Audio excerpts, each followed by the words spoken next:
തീർച്ചയായിട്ടും വളരെ സന്തോഷത്തിൽ തന്നെയാണ്. ഓരോ സിനിമയുടെ വിജയവും വളരെ സ്പെഷ്യലാണ്.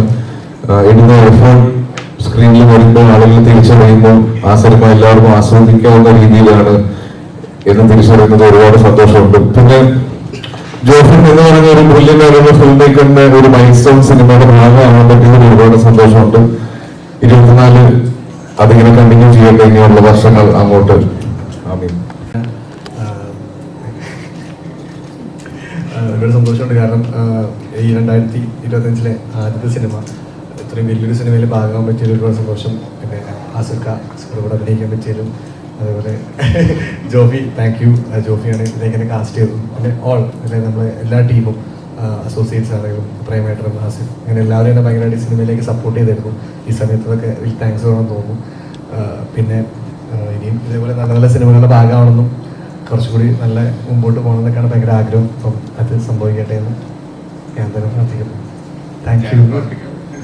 പിന്നെ ആസുഖേൻ്റെ ഒരു സ്റ്റേറ്റ്മെന്റ് കുറച്ച് ദിവസം കഴിഞ്ഞ ദിവസം പറഞ്ഞ സ്റ്റേറ്റ്മെന്റ് പറഞ്ഞ പോലെ ഇപ്പൊ കുറെ റിവ്യൂസ് വന്ന് തുടങ്ങി. ഒരുപാട് പേര് പറയുന്നുണ്ട് അച്ഛട്ടായി ആയി. Thank you. കാണുമ്പോൾ ഒരാൾ പോലും ഷോർട്ട് ഫിലിം അഭിനയിച്ച നായകൻ എന്ന് പറയത്തില്ല, അതിനെ മാറ്റി പറയും സിനിമയിലെ നായകൻ എന്ന് തന്നെ പറയുന്നത്. കയ്യുടെ തന്നെ രേഖയിൽ തന്നെ അത് ഓൾറെഡി ഞാൻ രജിസ്റ്റർ ചെയ്തായിരുന്നു. അപ്പോൾ അതിനുശേഷം താമസം വന്ന പോലെ തോന്നി ഇതേപോലെ ഒരു പണം വരാൻ വേണ്ടിയിട്ട്. ഉറപ്പായിട്ടും. കാരണം ഞാൻ രേഖ ചെയ്തപ്പോൾ സത്യം പറഞ്ഞാൽ ഞാൻ വിചാരിച്ചായിരുന്നു ഇനി കൂടെ രക്ഷപ്പെടും. പക്ഷേ അത് കഴിഞ്ഞപ്പോഴും എന്നെ ആളുകൾ തിരിച്ചറിയുന്നത് ഷോർട്ട് ഫിലിമിലെ നായകൻ എന്ന് പറഞ്ഞിട്ട് തന്നെയാണ്. പക്ഷേ ആസിഫ് പറഞ്ഞ കമന്റ് ഇന്ന് ഞാൻ പുറത്തിറങ്ങുമ്പോൾ എനിക്ക് വരുന്ന ഏറ്റവും കൂടുതൽ പറഞ്ഞ മെസ്സേജ് നടൻ നീ മാറി, അല്ലെങ്കിൽ പറഞ്ഞ കാര്യം കറക്റ്റായി എന്ന് പറഞ്ഞിട്ടാണ് വരുന്ന മെസ്സേജുകൾ മൊത്തം അങ്ങനെയായിരുന്നു. പിന്നെ കുറെ റിവ്യൂവേഴ്സ് ആണെങ്കിലും അത് ഇപ്പം കുറെ യൂട്യൂബ് വീഡിയോസ് ആയിട്ട് എനിക്ക് മെൻഷൻ ചെയ്ത് തരുന്നുണ്ട്. ആ പറയുന്നത് അച്ചോട്ടോ ആയി, അത് കറക്റ്റായി എന്ന് പറഞ്ഞിട്ട് അതിലൊരുപാട് സന്തോഷമുണ്ട്. ശരിക്കും ഞങ്ങൾ ശരിക്കും ആഡിയോ സമീപം ഇറങ്ങിയ സമയത്ത് ഏറ്റവും കൂടുതൽ പ്രതീക്ഷിച്ചത് മേഡം മച്ചാനെ എന്ന് വിളിക്കുന്ന ടൈപ്പ് ഒരു കഥാപാത്രമായിരുന്നല്ലോ. അപ്പം അതേപോലത്തെ പ്രതീക്ഷിക്കുന്ന ഒരു അടിച്ചു പൊളിക്കുന്ന ഒരു കഥാപാത്രത്തിൽ വരുന്ന സിനിമ പ്രതീക്ഷിക്കാൻ ഞാനതിനാണ് വെയിറ്റിംഗ്. എനിക്ക് എന്തോ ഈയിടെയായിട്ട് വരുന്നതെല്ലാം കുറെ സീരിയസ് പറയുന്നത്. അവസാനമായിട്ട് ഒരു കാര്യം കൂടെ ഞങ്ങൾക്ക് പറയാനുണ്ട്. ഞങ്ങൾ ഇന്ന് സിനിമ കഴിഞ്ഞിറങ്ങി വനിതകളിൽ നിന്ന് സിനിമ കഴിഞ്ഞിറങ്ങുന്ന സമയത്ത് ഈ സിനിമയിൽ അഭിനയിച്ച ഒരു ചേച്ചി ഭയങ്കരമായിട്ട് വിഷമിച്ച് കരയുന്നത്, സുലേഖ എന്നാണ് ചേച്ചിയുടെ പേര്. ചേച്ചി കരയുന്നത് കണ്ടിട്ട് ഞാൻ ഓർത്ത് സിനിമ കണ്ട് അതിന്റെ ഇമോഷനിൽ കരയുന്നതാണെന്ന് ഓർത്തു. അടുത്ത് ചെന്നപ്പോഴാണ് ചേച്ചി പറഞ്ഞത്.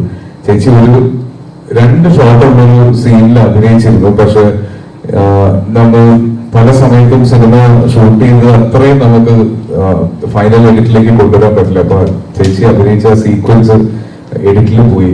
അപ്പൊ ചേച്ചിയുടെ കൂടെ കുറെ പേര്, ചേച്ചിയുടെ കുടുംബക്കാരും സുഹൃത്തുക്കളും ഒക്കെ സിനിമയ്ക്ക് വന്നിരുന്നു. പക്ഷെ ചേച്ചി സിനിമയിലില്ല എന്നുള്ളത് സിനിമ കണ്ടിരിക്കുമ്പോഴാണ് അവർ മനസ്സിലാക്കിയത്. അത് ഭയങ്കര വിഷമമുണ്ടാക്കി അവർ ഒത്തിരി വിഷമിച്ച് കരയുന്നത് കണ്ടു. അപ്പൊ ചേച്ചി ഇന്ന് ആക്ച്വലി ഒന്ന് പ്രസ് മീറ്റിൽ കൊണ്ടുവന്ന് അങ്ങനെയെങ്കിലും ഒന്ന് സന്തോഷിപ്പിക്കണം എന്നുണ്ടായിരുന്നു. പക്ഷെ അവർക്ക് എത്തിച്ചേരാൻ കഴിഞ്ഞില്ല.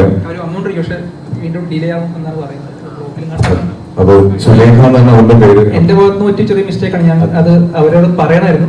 അത്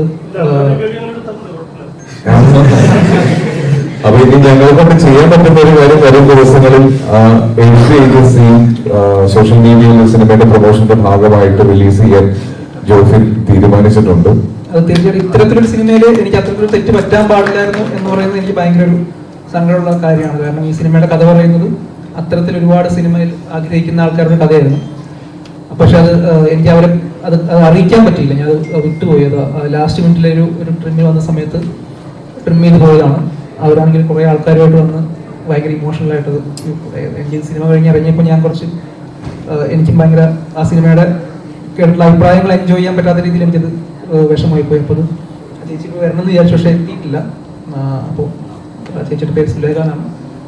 അപ്പോൾ അതൊരു ഞങ്ങളൊരു ഉടനെ തന്നെ ചേച്ചിക്ക് മികച്ചൊരു വേഷം, ചേച്ചിയെ കൊണ്ട് പറ്റുന്ന രീതിയിലുള്ള ഒരു വേഷം ഞങ്ങൾ ആരെങ്കിലും അഭിനയിക്കുന്ന ഒരു സിനിമയിൽ ഞങ്ങളെ കൊണ്ട് പറ്റുന്ന ഒരു സിനിമയിൽ കൊടുക്കുന്നതായിരിക്കും. അത് ചേച്ചിക്ക് അങ്ങനെയെങ്കിലും സന്തോഷമാവാൻ